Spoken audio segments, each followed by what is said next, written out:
Hi යාළුවනේ මගේ YouTube channel එකට ඔයාලව ආදරයෙන් පිළිගන්නවා. මගේ channel එක subscribe කරන්න. ඇයි එළවලු වැඩිපුර තම්බන්න හොඳ නැත්තේ? අපි දිනපතා කන එළවලු අපේ සෞඛ්‍යයට ඉතාම වැදගත් ආහාර කාණ්ඩයක්. නමුත් එළවලු වැඩිපුර තම්බලා කෑවොත් ඒ වගේ තිබෙන වටිනා පෝෂණ ගුණ ගොඩක් අපිට නොලැබී යන බව ඔයා දන්නවද? මේ වීඩියෝ එකෙන් අපි සරලව විද්‍යාත්මක සහ ප්‍රායෝගිකවයි කතා කරන්නේ. එළවලු වල ඇති වැදගත් පෝෂණ මොනවාද? Vitamin C, vitamin B complex, folate, potassium, magnesium වැනි khනිජ, ෆයිබර්, ආහාර තන්තු, ඇන්ටිඔක්සිඩන්ට් මේ සියල්ලම අපේ ශරීරයට අත්‍යවශ්‍ය දේවල්. වැඩිපුර තම්බනකොට මොකද වෙන්නේ? විටමින් C වගේ ජලයට දියවන විටමින් විනාශ වෙනවා. B කාණ්ඩයේ vitamin B1, B6, folate වගේ ඒවා තම්බන වතුරට මිශ්‍ර වෙලා නැති වෙනවා. එළවලු මැරිලා වගේ රස නැති වෙනවා. වර්ණය, සුවඳ, ටෙක්ස්චර් එක වෙනස් වෙනවා. ඒ කියන්නේ පෝෂණයත් රසත් දෙකම අඩු වෙනවා. තම්බන වතුරත් එක්ක පෝෂණය කොච්චර නැති වෙනවද? බොහෝ විට අපි එළවලු තම්බලා ඒ වතුර ඉවත් කරලා දාන්නේ.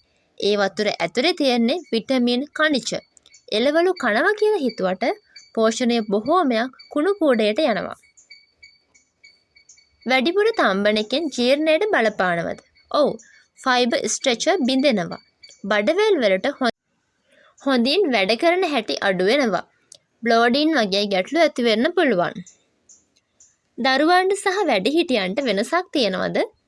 දරුවන්ට වැඩිපුර තම්බපු එළවලු වලින් බ්‍රේන් ඩිවලොප්මන්ට් එකට අවශ්‍ය විටමින් අඩු වෙනවා. වැඩිහිටියන්ට ඩයබටිස්, බ්ලඩ් ප්‍රෙෂර්ස්, කොලෙස්ටරෝල් වගේ රෝග පාලනයට තියෙන ලාභ අඩු වෙනවා. එහෙමනම් එළවලු කන්න හොඳම විදිහ මොනවද? අඩු වෙලාවකට තම්බලා, එහෙම නැත්නම් ස්ටීම් කරලා, නැත්නම් ෆ්‍රයි කරලා, තෙල් ටිකක් කාලය අඩුවෙන් තියලා, සුප් වලට වතුරත් එක්කම ගන්න පුළුවන්.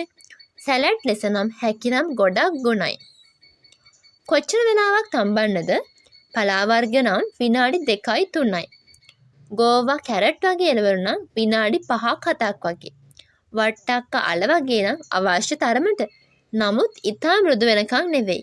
මෘදු කියන එක හොඳයි. අපි සාමාන්‍යයෙන් කරන වැරදි මොනවාද? වැඩිපුර වතුර දාලා තම්බන එක. බොහොම වෙලා උඳුනේ තියාගන්න එක.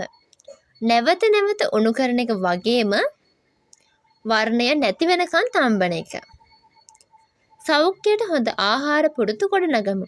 එළවලු කණ එක විතරක් නෙමෙයි, නිවැරදි විදිහට කණ එක තමයි වැදගත්. අද වීඩියෝ එකකින් ඔයා ඉගෙන ගත්තේ එළවලු වැඩිපුර තම්බන්න හොඳ නැත්තේ ඇයි?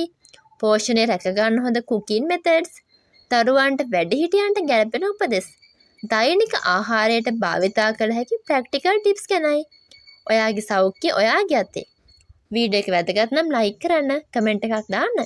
මේ වගේ වටිනා වැදගත් වීඩියෝ බලන්න channel එක subscribe කරන්න. හැමෝටම සුබ දවසක්.